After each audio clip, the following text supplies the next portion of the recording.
ngiyacela bazalwane bami singakaqhubeki sibuyele kunali scripture sayitolo.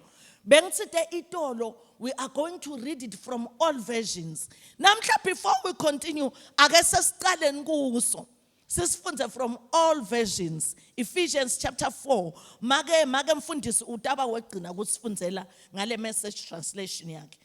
Kwabe seFesu chapter 4 verse 29. Ngiyacela lo satholile asifundzele. From all versions today, sitawuqala kuyo bese sesiyaqhubeka ke. Lo satholile noma ngabe ngibani.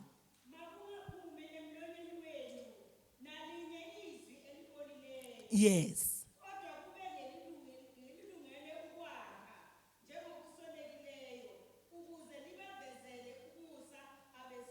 Hallelujah. Siyabonga sithandwa sami. Lo munye futhi, another version, a different one, a different version. Let no corrupt words proceed out of your mouth. Yes.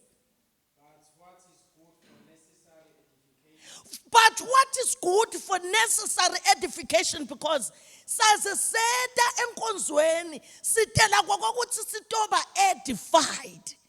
So whatever we speak must edify the church.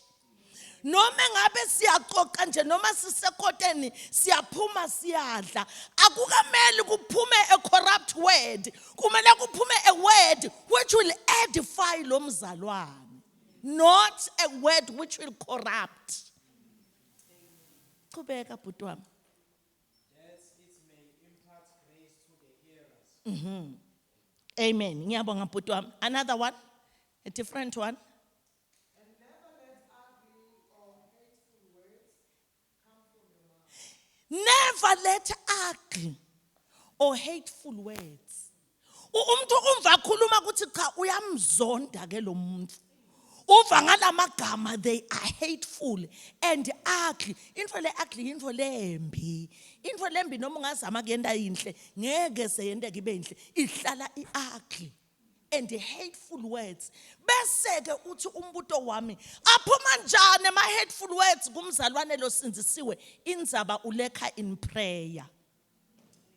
Fanana nemzalwane lone ngani, ubokwati ukuthi akathandazi. Uyakloga.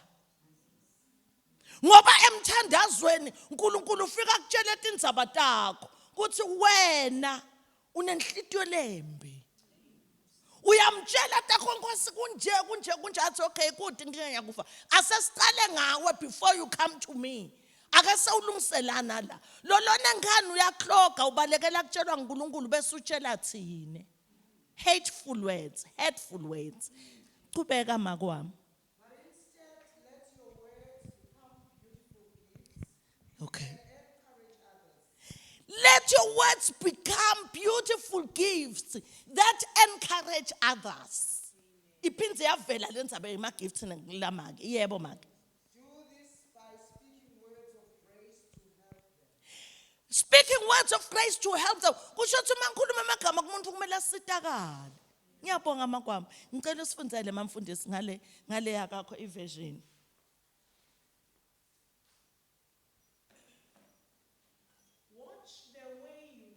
Watch the way you talk. Let nothing foul or dirty come out of your mouth. Yes. Say only what helps, and each word is a gift. Say only what helps, and each word a gift. Ithi ke lenzaba bekumele siqale itolo yesterday. Kuthi Nkosi lesiswati lithi akungabe kusaphuma. Meaning ake aphuma. But now akungabe kusaphuma. Uthi uNkulunkulu akunenzaba sekwentekile aphuma. But from now onwards akungabe kusaphuma. Nalinye lelibolile. Litsikelela manje yonke into loyikhulumako Nkosi yami isite umuntu ibe yigift. Uyathi sithena sifike ekhaya itolo namake. No, it's this morning. Sa analyze lendzaba yalamagama. Kuthi Emagama powerful bazalwane. Emagama are powerful. And I give chimbamba. Itolo sithi masifundza leli verse ngakhumbula igift lengayiniketwa nguMakendlela. Angisathi ngagcina nga19 bani mina lana. Baba Ncemane usakhumbula? 20 something na baba kaSathi. It's been years nama ngisathi more than 5 or whatever. But ngikhumbule igift langinika yona Makendlela kanti ngitabuya ngihlale naye. Wanginika ngisahlala kaBaba Ncemane. Naye besayikhohlwa ngikhunjutwe iphone. Ngathi ngithi kwethuka kwananami ngamtshela namhla ngathi nayi gift lwanginika yona iyavuka. Uyabona ukuthi mingakho iminyaka. But into la yenda those years it's still remaining even today. Ake ngithi ke kube bekende into lembi. Ngithi iphone ithi gqu. Ngabe ntatha hawu Jesu. Kodwa bangilingene bangihlalisa nalo make. Uthi bayathi uthi wangendani. Bengitathi ngihleti ngithi hawu Jesu kusele how many days ngende countdown. Ngithi at least kusele 2 angibeketele ngitawucetha ngihambe. Ngoba angithi nene bentabeni ngadi but mina ngiyati gift langinika yona. Instead ngithana ngibona le gift luthando laba wes ngoba le gift yayiyela uthando and yena sokhohliwe but lokhu la kwenda it went a long way. I gift. Hey Jesus, I gift. Ngisho gift. Make mfundisi make Ndlovu. Mkhokheli wami. Wena ekhaya kini wasuswa magama yigift liyasho ngibaba Ndlovu wathi naka wakhuluma lamagama wabathi uyalala nayi gift wabathi uyalala nayi gift wabathi ubuka ifamily yakuba ukuthi hayibo sengashiya be DNA nayi gift yamagama iyasho la ndlebeni kuthi shit insizwe yaKaNdlovu yathi I love you.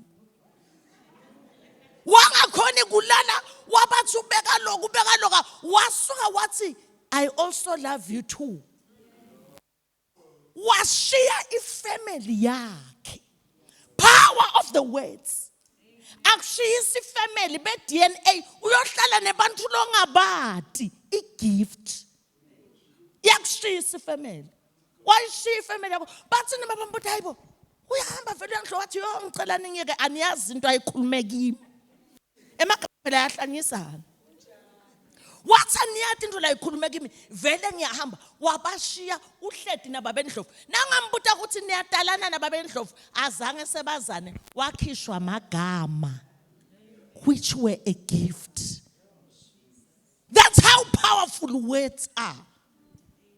Kanjalo futhi nomuntu aphatheke kabi ekhaya igift iyamkhipha umuntu ekhaya ahamba yohlala somewhere.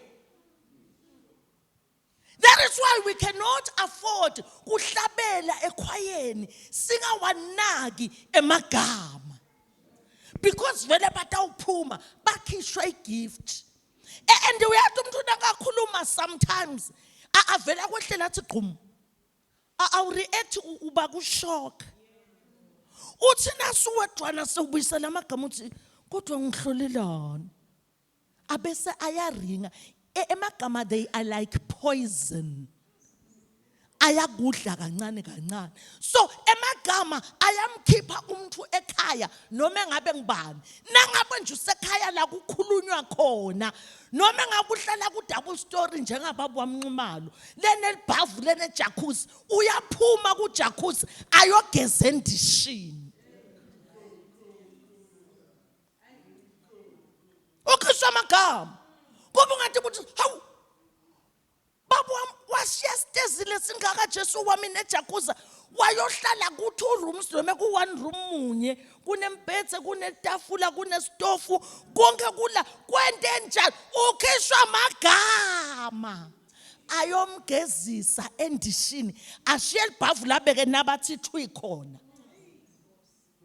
emagama ngobe le endishini uthola emagama lamnandi uthi nakathi nje uthi qhamu kuthi we hawu baby sewubuyile uyazi ukhathele ngikwenzele ini utiya nami juice hayi man ukhathe kwenzekeni ahlale phansi athi ngicela ijuice enzi oros ushiye icranberry wayophuza oros ngenxa yamagama woo Jesu akasisite uNkulunkulu lenzabe amagama iserious mbamba aphuza oros and ibe mnanzi ungathi cranberry ngobe ihamba nemagama lamanzi lathi ubukeka ukhathele kwente njani emva kwaloko ngisengakuphakela baba ukudla hayi ake sibuke isikhathi hayi yakhe inkinga kwenzekeni ubutwa ukuthi kwendekeni kanti le ku double story yakhe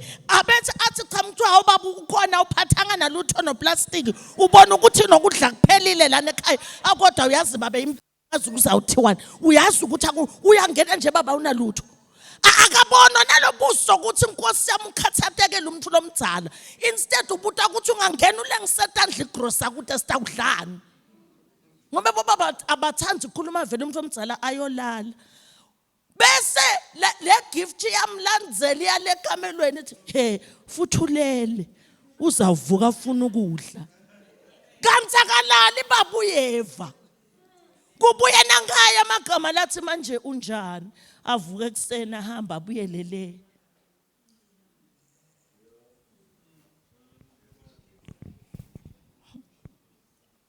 haleluya haleluya ku family bantu bafa bangangcwabani because of a gift athi umuntu angifuni nekuya kakhe kuthi nakuthiwa kuta andibani banathi woo ngamane ngivakashela umngani wami qoshwa igift bazalwane inza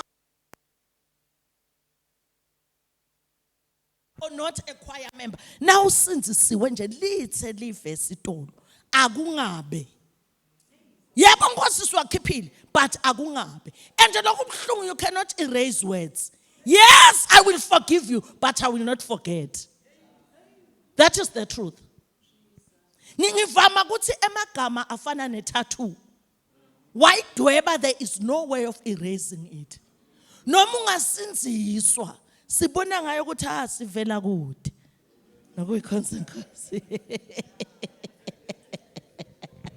noma ungamukela Jesu ngeke ete napenda afika ipende itosolo ikhona anjalo ke magama they are like a tattoo they are akhona kwa erasable kungakho ke ngithite ukuhlabelela ekhwayeni kuhlabela ingoma ayisiyo inkinga ngulomlomo lohlabela lengoma angiphinzi kuhlabela akusiyo inkinga ngulomlomo lohlabela ingoma ngoba uhamba negift lekuhishako nawuthi uqabanga ngathi akupractice ukhumbule le gift uthi awungeke asengihlali hallelujah let's watch how we talk hallelujah lokhu mnanzi ngaJesu umfi yamnanzelela kuze kube sekufeni noma ngabe uyandilipasa futhi ngisho ekhaya uyatiwa ukuthi he nikhuluma kanje uzofika uanti uzoniqondisa lo anti lo shiwa ngumzalwane wethu thina la sithi umzalwane wethu bani ha ulunge ekhaya bathi mayi babo alufakwa libuya nodaka umzalwane wethu and wafika vele uyafika uve ukuthi awufikile anti akhulume kanye kuvalwe umhlangano kuthiwe sokhulumile anti na ungalalela lamagama awasi angile gift lena hateful words uyabeka ngoba ngiandi ucedzile abuye next Sunday ingumangali kanti vele beke into umangaliso lekhaya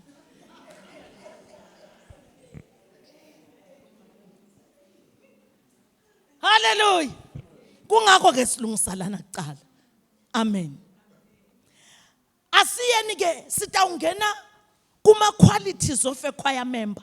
The last time I was here, sakhuluma saqale sadefine ichoir kuthi yini. Sangena ku purpose or work of the choir in the church. I still remember. Kungako ngeke ngibuyele kule topic leyo. Ngobe sake sayenda. Lo fika ko manje utayithola next time. Hallelujah. Ake sesingeneni kunaye ma qualities of a choir member. What qualifies you to sing in the choir? Ngoba echoir nakuhlabeli wonke umuntu Nkosi yami bantu abakethu. Akuhlabeli noma ngabe ngibani echoireni. Noma ngaba nelivi lelihle athi nakahlabela ungathi kuhlabela inyoni. Nakangadani na Jesu akahlale nenyoni yakhe. Siyayihalela lenyoni ukuthi vele ngabe ithi ntwi la echoireni, but inkinga the container, the vessel ayikalungeli kuma phambi kwelibandla. Because before ngitokuma lana phambi kwelibandla kufuna ngiyazi ngithi Nkosi search me, do I qualify kuma phambi kwemtimba wakho? Ngisearch Nkosi, ngifaka ku theater room. Ngoba bazalwane lendzaba yekuyekela umuntu atokuma la kanti akasiko kahle, le spirit sakhe uthelela libandla. That is why na ku praise team kuhlabela only choir members. Choir members only. Longaculi echoireni akawulokothi loya mic loya. Lower praise team akayi noma ngabe bayashoda ngeke basutha umntanami akuyogcwalisa lapha mntanami ubuyaphi mntanami. The reason sithi akube ngilaba bekhaya ngilokuthi siyathi ukuthi standard is holiness. Ngoba utathi mntanami akawumani uyogcwalisa lapha kanti umntanami abecamele esifubeni sika Abraham. Thina sicamele emcamelweni.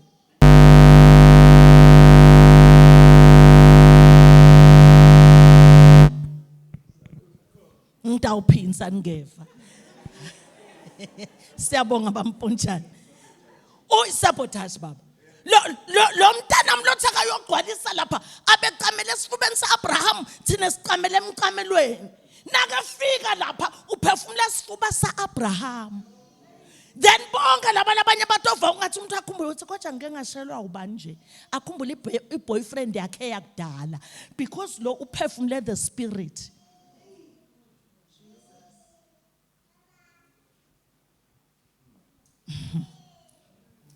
My Father, my God.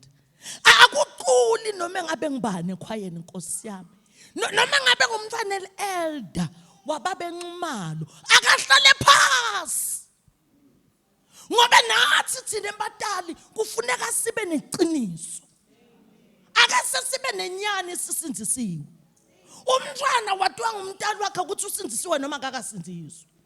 Athi umntala mathi umfana wakhe ukuthi akakasinziswa amyekela tohlabela la khwayeni.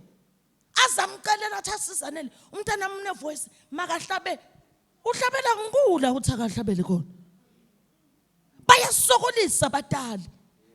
And athi wakuthi lo mntala akathinjwa ngeke umthinte ngumntana mambanibani. Mina ke ngiyamthinta yena lo mambanibani. Ngiyamthinta. Lo mambanibani ngiyamthinta. Ngoba nje uthi akahlabele uyati kwayena lo mntala ukuthi uhle alandva iBM lo mfana wakhe.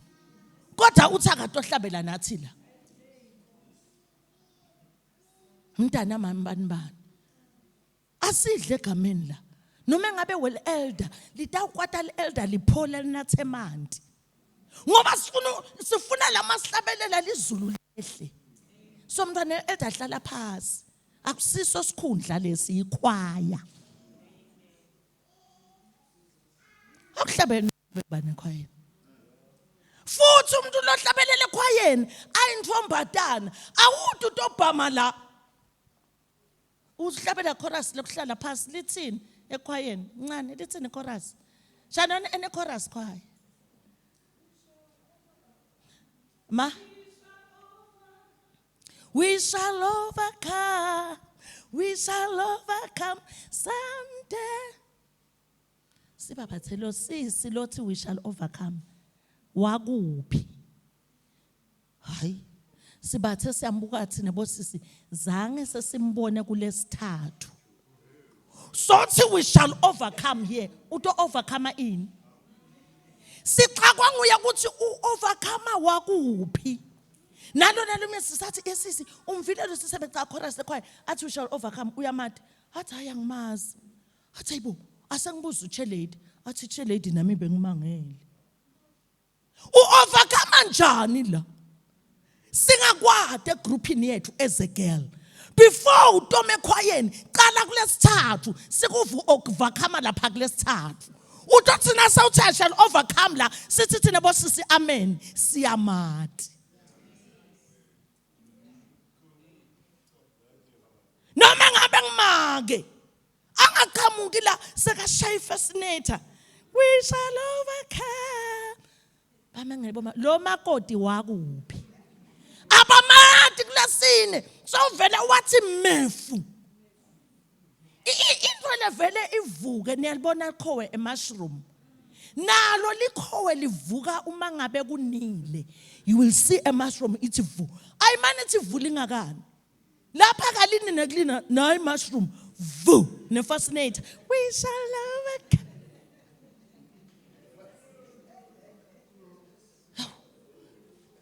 baxakwe bomake bonke abamati nanga sa overcome noma ngabe ngimake sihlabela nawe qala kulesine bomake bakwadi noma ngabe insizwa noma ngibabe sisho ngebase Lord I want to be there I want to be there. But uyazi uyasho lo baba ngebase ufike nini kumbe wemukelo ngobe ngeke ngangabibikho ngiphethwe iflu but asimazi boy he wants to be where to be there where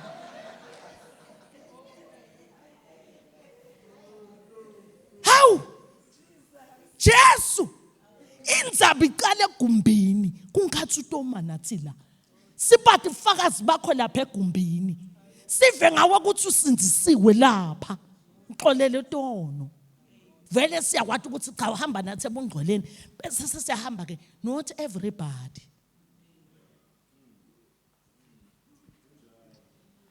that is why ke kufuna siwabuke lama points which qualify you to sing in the choir or lama points lathi uma sengihlabelele ekhwayeni kumele ngibe njani.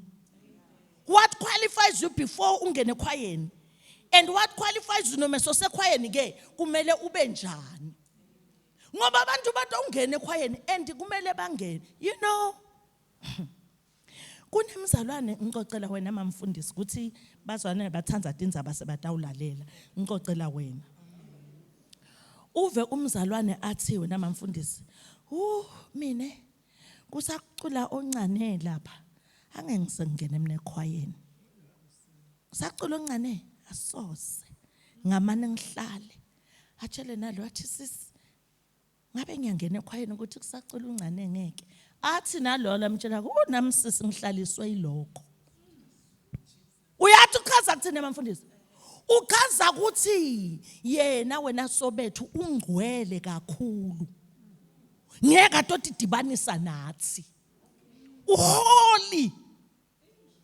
thina siko ngcwele yena ungcwele kakhulu ngikwangafuni tohlabela ngoba sahlabela thina lesithi sisahamba ngosami sigileke yena akagileki wahlala angcwele ngikwangangena ekhwayeni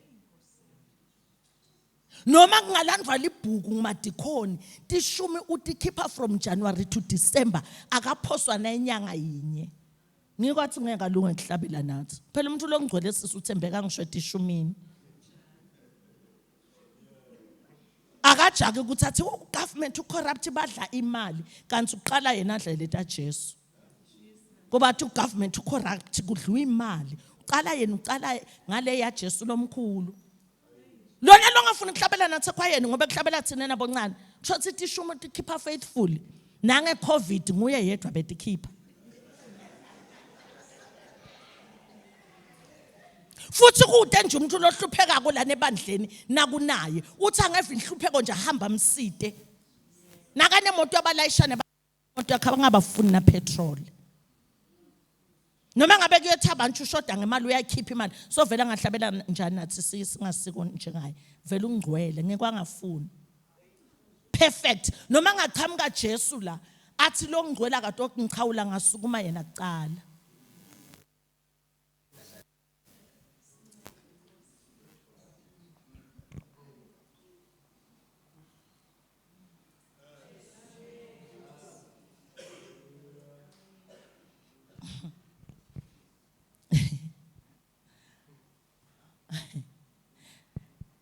mina noma kungathiwa kulimele nangisisi nangenkosini ngicela uteke Mr. Sami ungisisi noma ngumakoti woza sithando sami akuyakufanele nokuba ngumakoti yize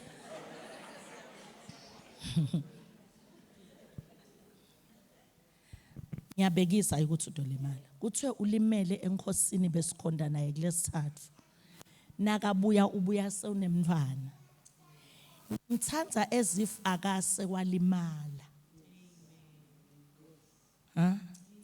ngithanze nalo swane wakhe leta naye ngidlale naye ngoba akusho ukuthi lokhu mina engakalanziswane ngingcwele before God dikhona tamntono ukuthi asikakaveli saba visible njengalesi kube bese ngingcwele embamba bengamenyanya ngafune kumkhulumisa ngize ngitshele nebangani bami ukuthi bangajwayelana lo ntombatana bataze babe nebantwana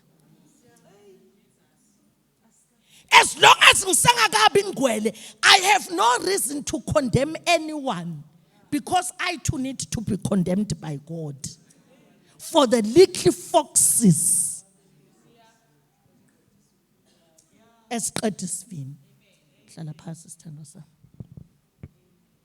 sibulawa ukuthi siyayikhohlwa igrace sihamba sikhohlwe wahlala iminyaka usindiswa labalimalako noma nabavelelwa into ngilokuthi ba wiki banjani it's God's grace you are not perfect asakaqhamuke phela Jesu sibona ukuthi ungamchawula as long as ungakuchawule Jesu buya sitohlabela usingcono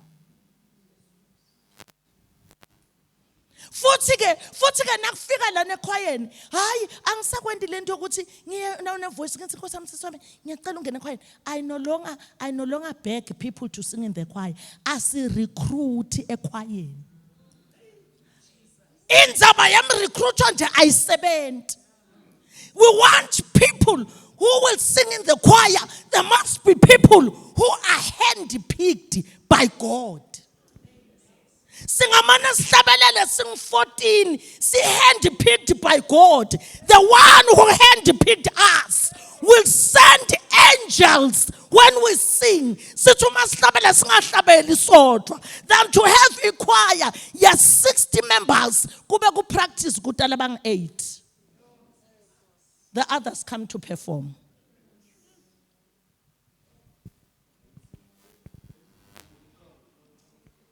hallelujah asirecruit umuntu noma ngaba nelive uyeva ncane noma ngaba nelive lehlekwane imiyekele makhwaya members siwacela uNkulunkulu emthandazweni singadusokola sisokola kangaka nje sa recruit abantu noma kufanele bahlabele funeka bancengwe ngobe ba recruiter noma ke sengimele bahlabele funeka sibancenge please shame sithando sami sicela usiqalela ingoma and abekho abantu labasokolisa njengabantu labane good voice bayathanza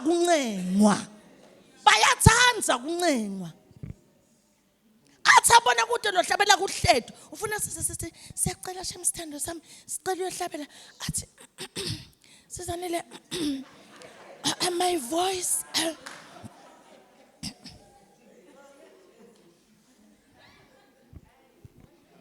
ngaphalanga phandle besikokathi awusisanele kathi ngigcina sithando sami hawu kathi sagcinana saze sajabula kubona uma sesifika la sesithe kaqala ingoma sizanele my voice your voice for what angithi sofuna simncengeke abese sothi I will try akahlale phasi hlala phasi.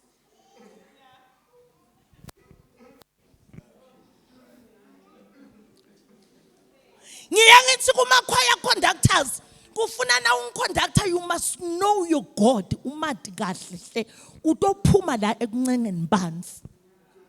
Ngalesikhathi umuntu afuna kuncengwa, miyekele uye kuNkulunkulu uthi Nkosi ngivusele umuntu. Ngoba akusho ukuthi uNkulunkulu nakasebenzisa wena ukuthi bantu abekho labanye beswele. Bakhona, but usakuniketa isithuba nje sekuthi akukhonde. Waze waba nepride, uNkulunkulu akavilaphi kuvusa lo muntu. Funa wena conduct uya kuNkulunkulu uthi angiphe umuntu lona voice Nkosi, akukhombisa athi nangu, bese uyamtraina. Ngalesikhathi lo ende lokudvala kwakhe, utraine lo. Sihlabe lo mangaliso, umakabongwe, umtraine lapho. Nakangekho lo, uthi asipractice nemangaliso. Hallelujah! Ashaya into letsabulako.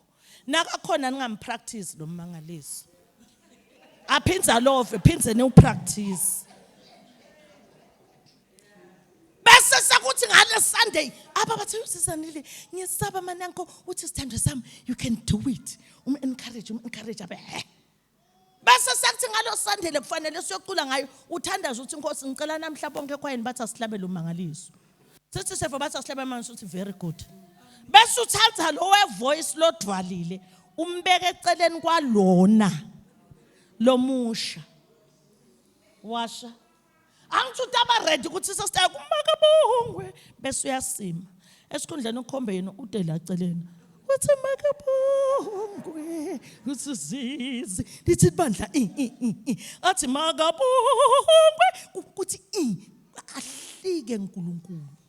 Asale amathe. Amathe angafuni lutho. Nakuphuma inkonzo bonke baye kulolo msha bathi wow, God bless you. Utawukwata aqumbe sikhipha ipride.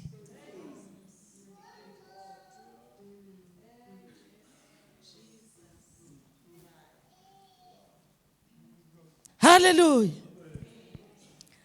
Let's define equality. Nasikhuluma ngequality, yini equality? Sithe qualities of a choir member. Uma sikhuluma ngequality, ngitawubekisa ngalana ekhaya. Ngivame ukubekisa ngalana ekhaya. Uma ngabe insizwa ifuna kushada, ubhuti amlobeka ngifundzela iBhayibheli. Ushadile noma usengibhuti? Nahlise hleka bampontshana ngicela ngitshele na bhuti wami. Ushadile noma akashadi? Lo. Wakana lutho. Uthi bampontshane akana lutho. Kethe bhuti ngibani igama lakho? Kwanda. Kwanda uma ngifuna ku define quality. Ngoba kufuna singene enfanele understand ukuthi yini la kayishoko sizanele. Kwanda nasafuna kuthatha unkosikazi, unayo umuntu lanaye engqondweni afuna kumthatha. La khona kwanda ufuna intombazana ende, emhlophe, enefigure, enama hips. Azothi umaqhamuka naye ekhaya bathi hayi washaya bhuti umakoti. Hayi. That is a physical feature. It's the outward appearance. Inkosikazi akusiyo ifigure nama hips. Ngoba ifigure ayikwazi ukupheka. Ubuso bumhlophe uma langashisa kunomsebenzi ekhaya uzothi baby it's hot, my skin. Now uthatha unkosikazi awuthatha umlungu. Yabo bhuti bam, let me tell you something. Enkonzweni ngiyabuya kuwa ngaqedza. Enkonzweni there are two types of girls. Noma ngaya kuyiphi, two types of girls. Kunema mall minded girls. Nangisho mall ngisho gateway, ngisho pavilion, a mall minded girl. Bese kuba ne kingdom minded girl. Nangabe awatana uNkulunkulu uyawubhayisa ngoba Sathane na umehlulile ebusheni ugijima yoma emnyango wemshado. Uyathi ukuthi ngi-final stage la. Funa end mess so that you can be happy or cry for the rest of your life. Usuke ke wena i-mall-minded girl ngule ntombatana lethathu mayikhanza bhuti emission imbuka ukuthi uhamba ngayiphi imoto. Usebenza kuphi? Oh, if asebenza ebhenki kusho ukuthi unemakhadi likhona la petrol, likhona le grocer, likhona le timpahla. Uzomvuma because of what he has.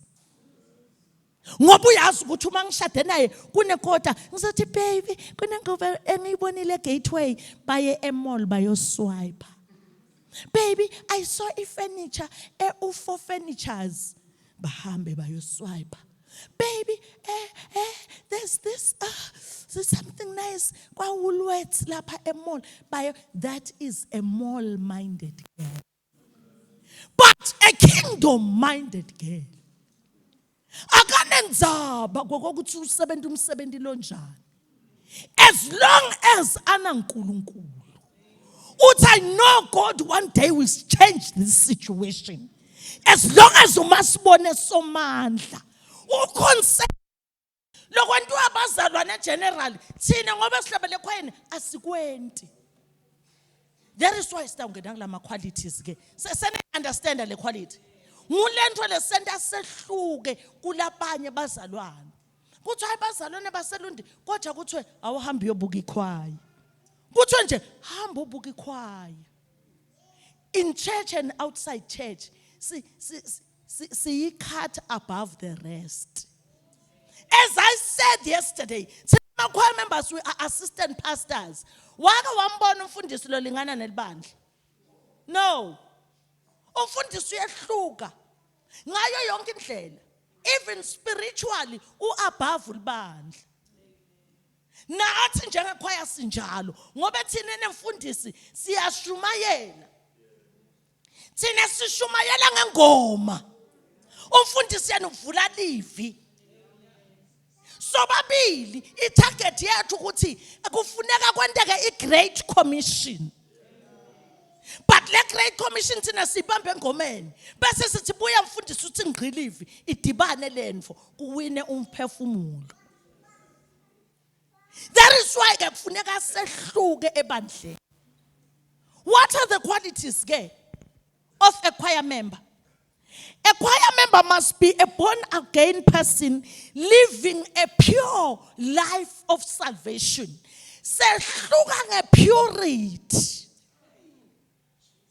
Ngoba wonke umuntu unambuda utshela ukuthi ngisinzisiwe. Hamba mzalwane sibone insinziso uhambisa kwa crab kwenkala.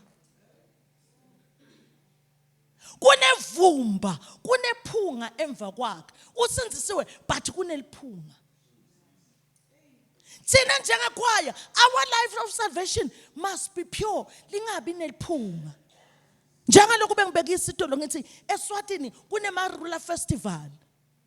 Akufuneki thina sehluka ngokuthi noma kungaba nemarula ngeke usikhanze ngisho siyoyitaste. Purity. Labanye bazalwane bangahamba bathi mfi but thina ekhwayeni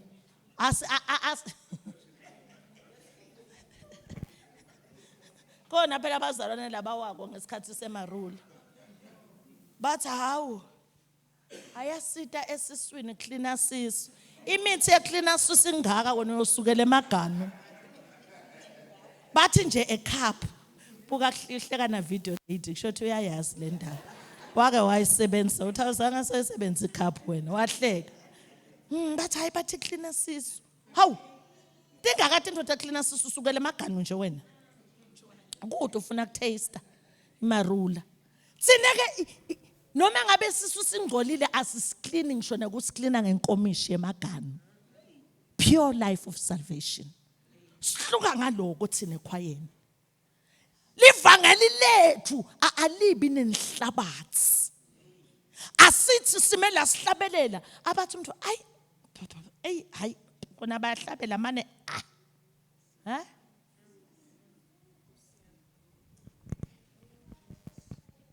Lokunye, another quality of a choir member, he must be a member in the assembly. Nako ke lokunye. Umuntu lo hlabele ekhwayeni lilunga lase AOG. Hayi lo ngasiye wase AOG. Asengibekise kuyenteka nikhanze ukuthi ebandleni there's a university around your church. Bese kuba nema university students la sindziswe mbamba shem, basindziswe mbamba from different denominations batokhonda nathi. Balungile cha nkosamba ngasikhonda ngelivi kodwa hayi ekhwayeni. Ngobe abasibo base AOG. Lo ngahlabela ekhwayeni ase university ngulo nalo suka eTranskei. Lo hlabela ekhwayeni eTranskei. Sawufunza lana ke eLundi. Uyafika ke atohlabele ekhwayeni ngoba incwadi ye remove ishito ukuthi he or she was a member of the choir. Sesiyahlabela naye ke. Ngoba likhaya nelikhaya linemthetho wakhona. Manenge amabandla lasindzisiwe lashumela insindiso. But kwenda kwethu akufani. Sitawuhlabela nalo sindzisiwe kanti yena enkonzweni yakhe bayadata. Thina sidate thina. Thina makandlovu angidate mina. Ngiyathi date.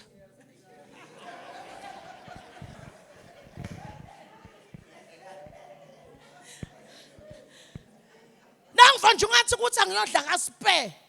Maybe ngiva ngathi ngabe ngidle ma ribs. Ngithi check my purse girl. Uthi spare. Fika lapho uthi ra ema ribs a 200. Now wena mandlovu ngeke udle ma ribs a 200. Ngumshibo ma chicken portions ngingadla ne family le. Angeke. Semshadweni la kuhlalwa la.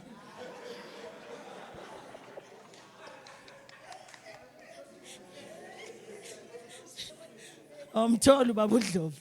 Ngadla u200 wedwana abantwana ke.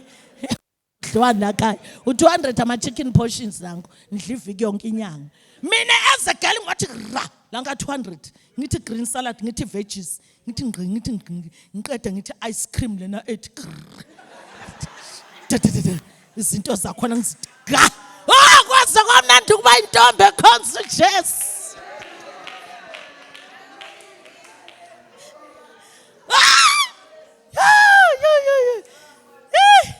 Hayi kumnandi. Hayi kabi mamdlovu. Wazikhethe sasala.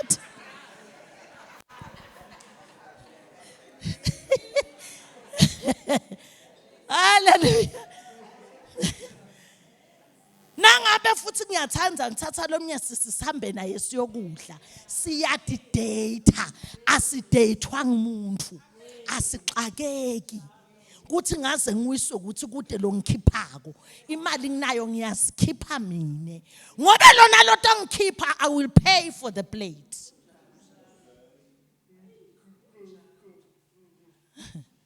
Manje lona enkonzweni yabo bayadeyithana kanti thina sideyithana. Uyabona? And thina simela isikhathi saNkulunkulu ukuthi kumbe umfundisi utangibida athi sizanele khona.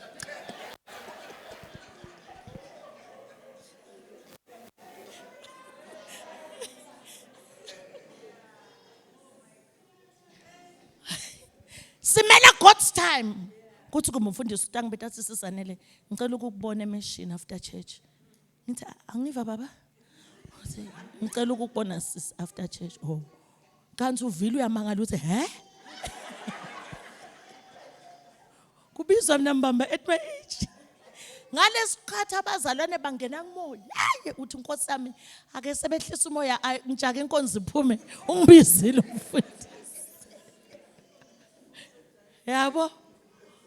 Nangiyalapha sengiyazi wathi ufuna ukungibona khona umuntu kaThixo. Wathi ha umfundisi ngibathe nangu sizanele nemkhono yakhe. Nangu sizanele. Hawu. Bese uyasho umfundisi mntanami. Kunomuntu la ngithi hawu baba. Hayi ngenza ungathi angifuni kanti ngithe enhlizweni hawu kanti uNkulunkulu lunga kangaka.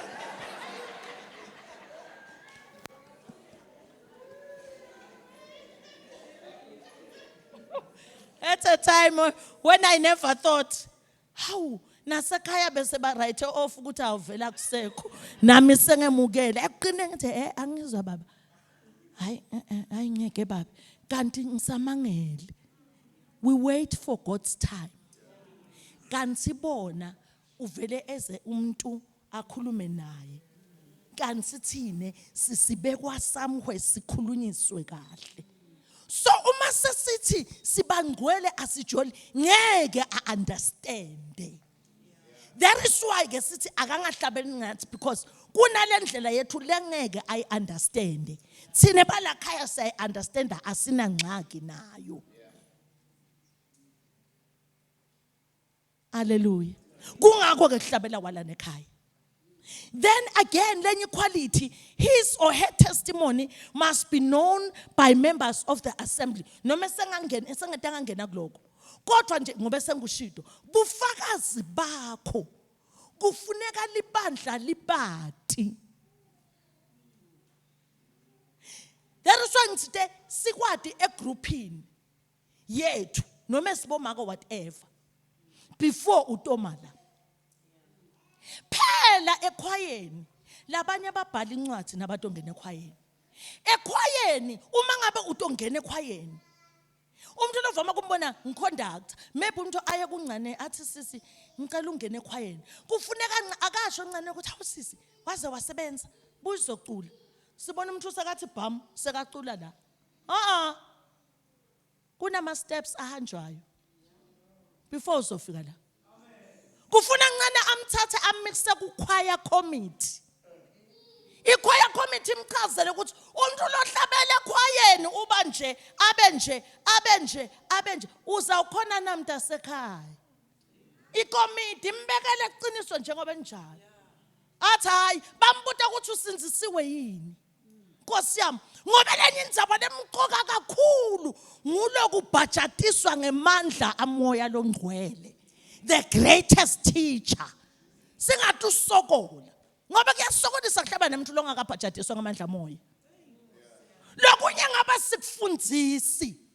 But because sesihlabela nebantu vele abamathi kwayena lo moya wasindziswa but no Holy Spirit. That is why sithi masifundisa athi kumneke ngeke akana moya. If ithi ngaqedza committee imthathe imixe ku leadership kuboba benxumalo. Kuthi nangi lo mzalwane usufuna acule ekhwayeni. Ne leadership yenze yakayo i-interview. Ithi nganela i-leadership imthathe imixe kuba bendlovu nababetembe. As the ende yakakhe i-interview. Bese on a Sunday libandla ligcwele.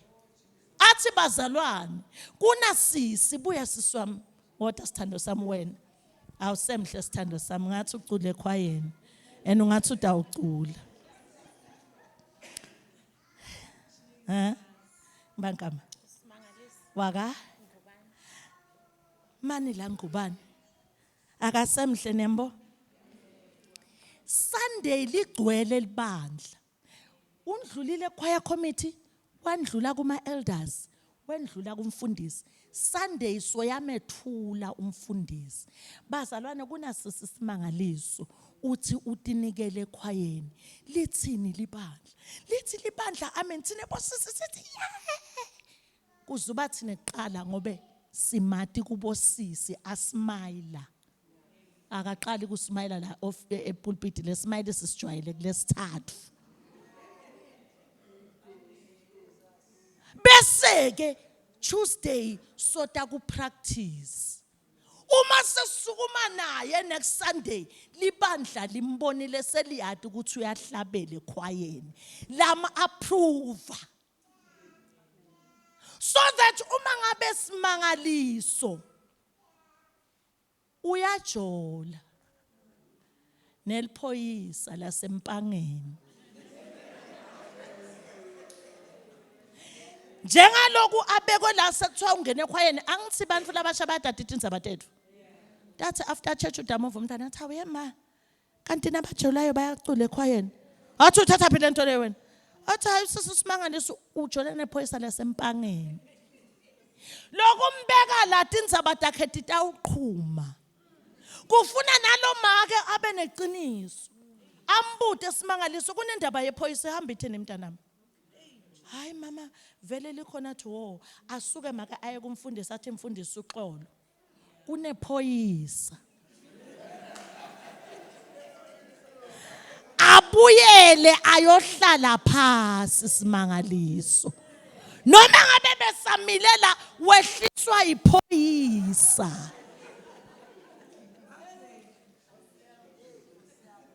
Ayoqala a clean life qala. Angeke silunge sihlabele ekhwayeni nali kepisi. Lephoyisa.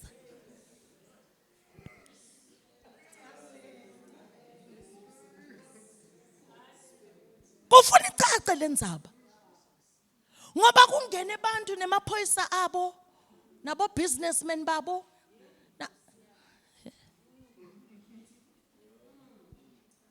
Ihamba kanjalo. Be clean. Testimony must be known. The last point, sitaqhubeka kusasa. A choir member must be a person who is prepared to obey all choir instructions. Umuntu lonengane akahlabele ekhwayeni. Lo hlabele ekhwayeni must be prepared to obey all choir instructions. Willing to be corrected. Ube ngulomuntu lovumako ukuthi noma engacorrectwa kanjani, ngithi awuvuma ngoba vele ngide ekhwayeni ngigqitshwe ngithixo. Nangabe ngiyalungisisiswa, angeke ngibe nenkinga. I will obey all the choir instructions. Ngoba uma sitohlabela la bazalwane, sito edifya libandla lelilimele. Njengaloku sigcine Sunday nje enkonzweni emalanga aqhubeka, bazalwane bahlangana nezinto letinengi. Lomunye ufelwe, lomunye uyagulelwa, lomunye sebaxosha umfana, lomunye it's just a lot. Uda Sunday ushayekile. Udinga athole ibalsam. Endlini ngo ibalsam iqale ekhwayeni. Hayi ngoba same stage, isaqala ingoma lapha ihlabelelela elapheke lo muntu. That is why get umuntu lo prepared to obey all choir instructions. I-choir instruction lenye nje ithi thina we put on long sleeved shirts until you die. Awusho ukuthi namhlanje 40 degrees so qhamuka ne short sleeve noma engaka noma i-3/4 cha long sleeved until you die. Not until we hleba you. No. Sakuhleba so yaphuma wena. Bangihlebile anganawe uyahleba. Sengulokuhleba longaka lo sekukhipha wena. Long sleeved shirt until you die. Le tucked in le long sleeved shirt ihlala ngekhathi. Ku choir member alithakishwa in ngoba sekubita ichoir. Kuthiwe choir ngikhathi umuntu. Ungena athakishe in lihlala la li shirt le choir member until you die. Sikhiphe la ngecasket sithi hamba kahle. Hayi lona ngani. Futhi thina ema choir member. Hey Nkosi yami. Ingoma. Hlabela mkhokhela. Ingoma. Masibuyele Nkosi. Siphakamise udumo layo le ngoma. Ingoma. Ingoma, ingoma le, ingoma le, ingoma le, ingoma. Masibuyele Nkosini, siphakamise udumo lwayo le ngoma.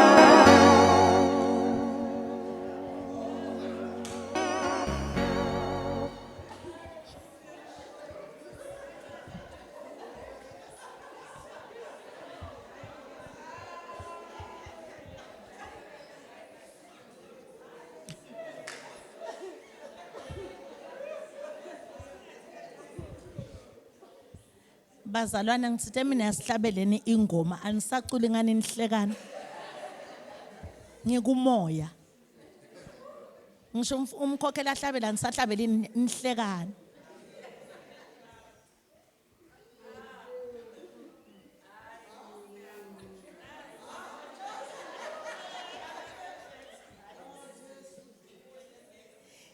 Yabazalwane thina lasihlabelele ekhwayeni.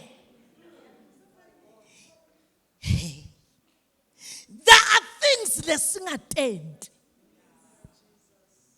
Because we are preaching. Our appearance, siyageza. Sigobise. Bese sesiya kuNkulunkulu sithi Lord, glorify us. Asithi ngeglory yakhe. Sigobise Vaseline. I-make-up yethu yi-glory yaNkulunkulu. That is our make-up. Akusiyo lena lethengwa ka-Edgars. Nani nitibonele, uyayibona ukuthi into leyentako iyayidistracta indlu. Bengisolo ngishumayela la ninginakile. But ngithena ngithi qhamu. Kwaphela ivesi nathi sewenze njani usizanele.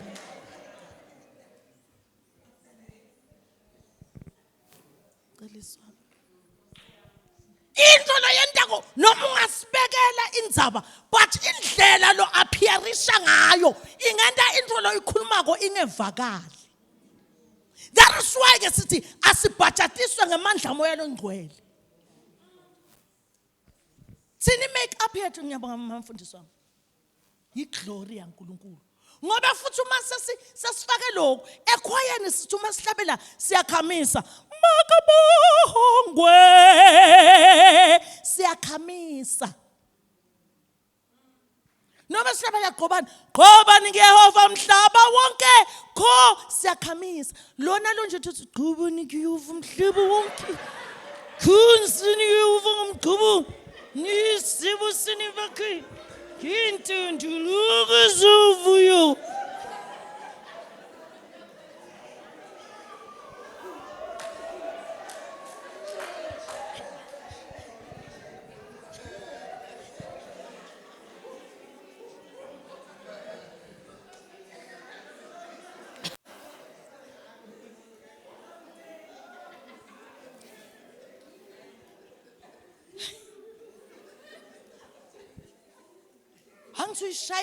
Uyishayile nala.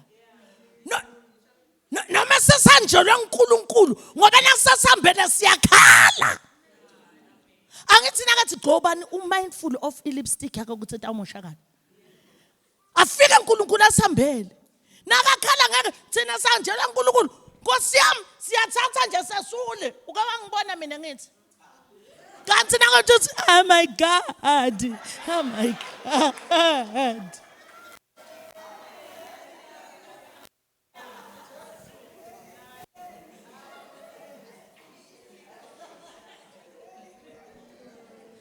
Hallelujah. Sasa safika engomeni siyatikhohlwa ukuthi sibobani. Sibamba ingoma because we want to win a soul. Ngitayiwena njani isoul? Ngisase mindful of my appearance. Siyafika nini la sisindisa umuntu khona. Sithi gquboni kuYehova. Awuva nokuthi kuthiwani noma kuthiwa kugabani noma kuthiwani. Funa nasingena sithi gqobani kuYehova mhlaba wonke kho ngizana uYehova ngoqobo ni sabuswani bakhe ngentando lukuzovuyo ya zinukuba uYehova nguThixo nguye osidalile yo asisithi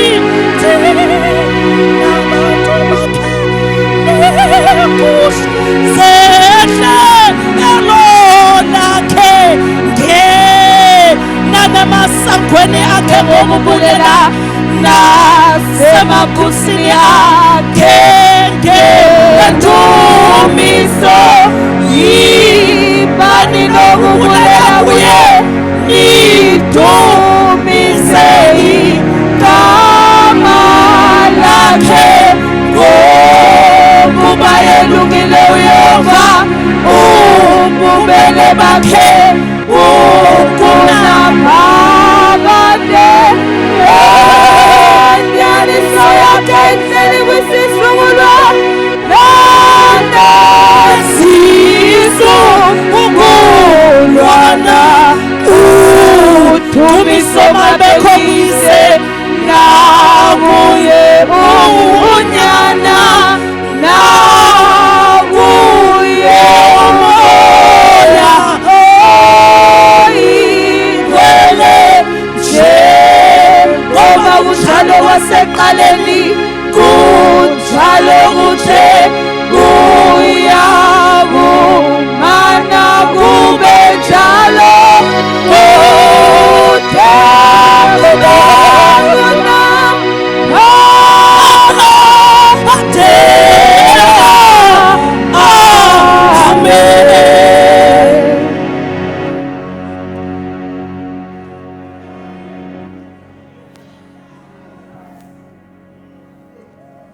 Sithi singasho njalo lizulu lime ngetinyawo. Athi uNkulunkulu kukhona abantu labangidumisa emhlabeni. Lehla lizulu siqhubeka neprogram sasimlandzile umnikati wenkonzo simlandze ngagqobani ahlatshelwe labantu laba focused. Lime lizulu kuphendula imithandazo. Hayi ngoba sithandazile sihlabelele gqobani kukusuka ama-angels alenze amafayila manga bayafundwa nanga bayathi ayathuna ama-angels alenze amafayila awalethe kuJesu athi wake waba nesicelo namhla ngiyamphendula sihlabele gqobani saphendula imithandazo sathi khohlwa. 2 Corinthians chapter 2. Hallelujah. Verse 8. Sorry, chapter 4. Verse 8. Ngiyacela sifunze. KwabaseKorinte besibili. 2 Corinthians chapter 4 verse 8. Ngiyacela lo satholile afunze. KwabaseKorinte besibili chapter 4 verse 8. Bamba siswami, mbamba sithando sami. Lithi liBhayibheli siyaqindezelwa ngazonke. Thina njengekhwaya kufuna sathi ukuthi uma sitohlabelela labantu labaqindezelwe from every side. Lo muntu loqindezeleke from every side aphume aright. Qhubeka sithando sami. Siyacindezelwa ngazonke kodwa asinyenyeki. Siyaxakeka kodwa asidikibali. Noma ngabe lo muntu uxakekile ufike aqinzetelwe ngazonke axekakile angadikibali because ingoma iyamvusa. We have a huge assignment as a choir. Sunday nje sifika sihlabelela mele sathi ukuthi sihlabelela abantu labalako 2 Corinthians chapter 4 verse 8 sihlabelela libandla lenjalo. Ngicela English version. Mina ngitogcina ngeTPT. You can read from any other version. Ngitogcina ngeTPT. It's in any version.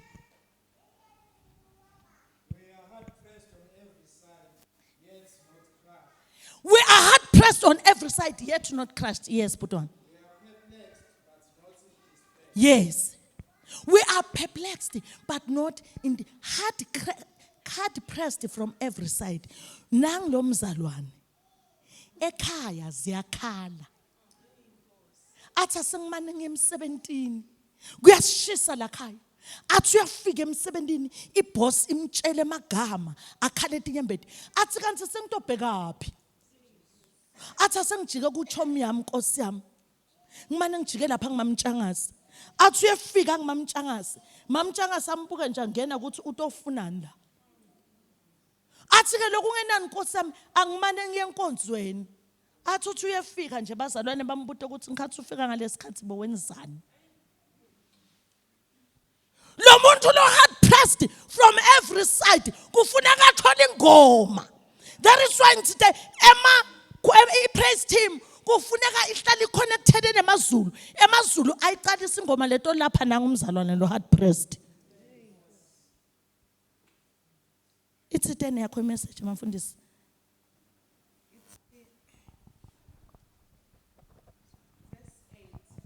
Chapter 4 verse 8. We are hard pressed on every side, but not crushed, perplexed, but not in despair, persecuted, but not abandoned, struck down, but not destroyed. Hey, sibe persecuted, simangathi kosamsonene. Si strike down. Umuntu lo struck down utsinga ikhwaya letamvusa. Ngifuna amakhwaya members sisathi ukuthi nasitohlabelela bazalwane ba 2 Corinthians chapter 4 verse 8. Kungakho akufuna ngithi khohlwe lilunga lekhwaya lihlala emthandazweni ngoba ingoma ihamba nemthandazo. Cela kufundza lami bese sengihlala phansi. Ngicela nivaleke bazalwane nilalele le speaker iBhayibheli. Oh Jesu yezamana Nkosi yami. Hey ngangingazi. God is good. Asenivalela ngeke nilalele le speaker.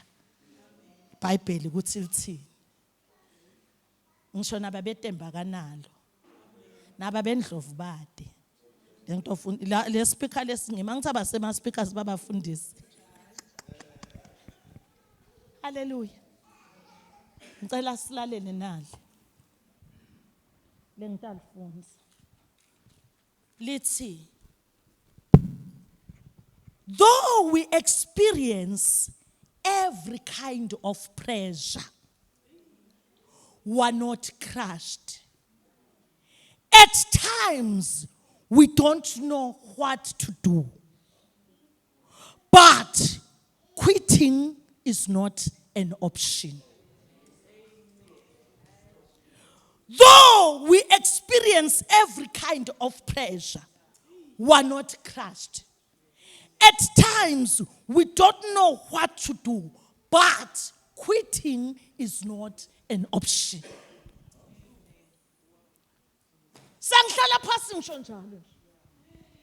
Yes, we experience every kind of pressure, but quitting is not an option, bazalwane. Noma impi ngashisa kangakanani, don't quit. Because even if you can quit, there is nothing you can do.